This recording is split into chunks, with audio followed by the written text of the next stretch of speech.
আমেরিকাতে আসার পর খুব একটা ইন্ডিয়ান রেস্টুরেন্টে যাওয়া হয়নি। কারণ দুজনেই আমরা একটু কন্টিনেন্টাল পছন্দ করি।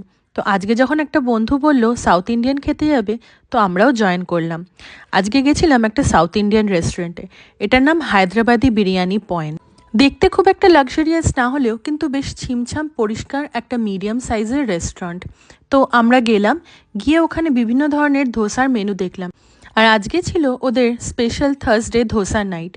মেনু দেখে আমার কলকাতার সাউথ ইন্ডিয়ান রেস্টুরেন্টের কথা মনে পড়ে গেল। আমরা চারজন ছিলাম, 3 রকমের ধোসা নিলাম। সন্দীপ নিল মাইসোর মশালা ধোসা, আমি মশালা ধোসা, আর আমার ফ্রেন্ডরা নিল এগ মশালা ধোসা।